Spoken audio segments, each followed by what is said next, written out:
Let's talk about the most fun game of the night, the Sickos game of the night. I'm so excited for this. We get Pelicans Kings with stakes. This is the dream for me. You could keep Lakers Celtics and Lakers Suns and all this. Give me this game. I'm so excited for this one. The Sacramento Kings are 4-point favorites versus the New Orleans Pelicans. Total is at 235. On the injury report, Larry Nance is out as he's got a rib fracture. Matt Ryan is out with elbow soreness. Chris Duarte is questionable for the Sacramento Kings with left knee soreness. And Alex Len is out with a high ankle sprain. That wraps up your injury report on it. No play for Joe on this one. He's only got the Valanciunas prop. Yeah. Jim, I'm with you. Why do you like Pels plus 4.5? Yeah, for me, this is not a bet against the Kings as much as it's a bet on the Pelicans. I'm with you. This is the game I'm really excited for. I think this is going to be an incredibly fun game. These are two teams that are actually pretty similar in that they've been kind of around average if you look at just their season numbers as a whole, but they're getting healthier. And to me, they're two teams that are like very live to make a run here and really are super fun teams just to watch right now. I think why I lean the Pelicans in this match in particular is a couple of reasons. I think it's going to be an incredibly close game in which I want to grab the points. I think 4.5 is a little bit too long. I'd probably make it around 2.5 or 3. So if I'm seeing 4.5, I'm going to snag those couple extra points. For me, it's also a depth play, which is why I have another way of approaching this. If people are going to watch the game and they think they're going to be doing some live betting, I don't hate waiting until that first substitute mark and seeing what number you can get for the Pelicans there. Because I think the starters are about even, maybe a tiny edge to the Kings, maybe even.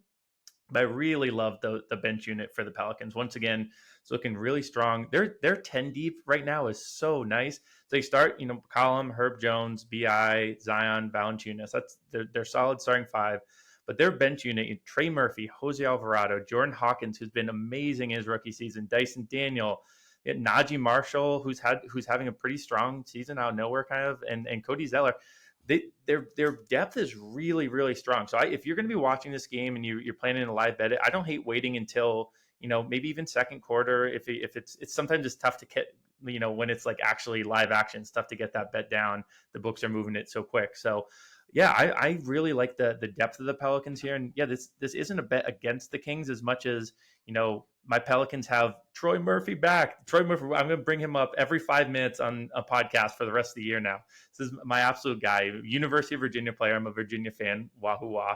But I think even more than that, he is truly one of the more underrated players in the NBA. I've seen, Matt, you call him the second best player on the Pelicans. I'm with you 100%. I think he's an incredible player.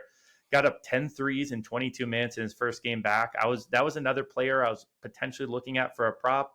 I want to see one more game to see where his minutes are at. And I think, in this in-season, the minutes in general could be a little funky. So I want to avoid that. Sacramento's pretty good at limiting threes as well. But Murphy's going to be a guy who I'm looking to play in many ways as he comes back here, because I think he's, one of the more underrated and talented and really impactful guys in the NBA. They were plus 20 in Trey's 22 minutes in a game. Guy's good. Oh, good. He's really good. And he talked about the connection with him and Zion. All right. So look, I'm on Pels because my projection makes this Kings -1. So I'm on Pels money line and Pels plus 4.5. The caveat here to get a little fire hydrant and douse you down a little bit, Jim. Pels are bad on the road. They're real bad on the road. They're 3-6 straight up, 3-5-1 ATS. I want to dig into this for just 1 second. So the losses and fails to covers are on the Nuggets are on the road. No one beats Denver at home. The Wolves on the road, the best team in the Western Conference.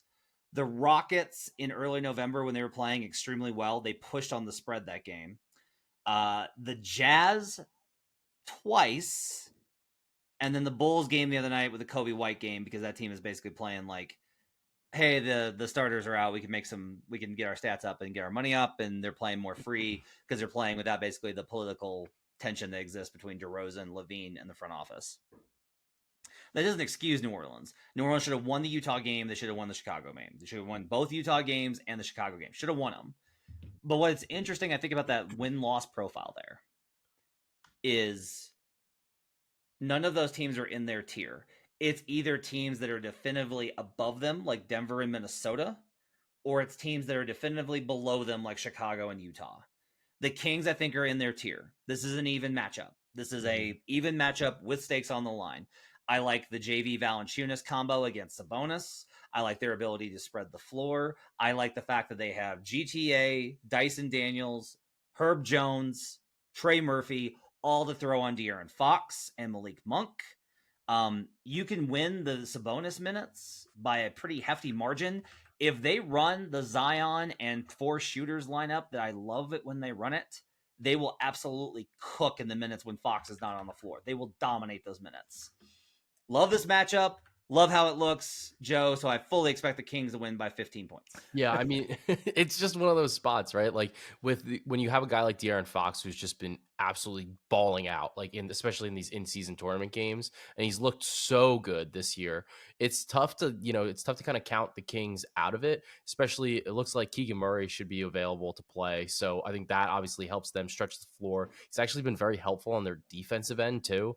I think just because it's less Herder and less Chris Duarte, so that's like a little bit of a factor there. But I mean, I'm really with you guys. I think that the spot would be to back the Pelicans here, especially with the line. It seems like I feel like the Kings are slightly overvalued, especially when you look at schedule adjusted net rating, and theirs are almost the same. You know, the Pelicans are plus 0.8, Kings are plus 0.1, and they're only separated by by one spot basically in the standings for that, right? From 16th through to 18th. So I do think that this is a spot where if I had to pick a side, I'm back in New Orleans. And it's interesting, and it's a little bit tough because I know we have talked about, I think it was on the last one, we're talking about like who should we be betting for, an MVP type of ticket. And I think that that's one of the more interesting things about this game in particular, because you do have such like polarizing players on each team between Zion and De'Aaron Fox. And maybe that's a way that I might, that maybe we can decide it's like, oh, like maybe I want to add to a position on one of those guys just in the event that they can kind of get advanced through, rather than taking a money line spot here in what, maybe could be a coin flippy game.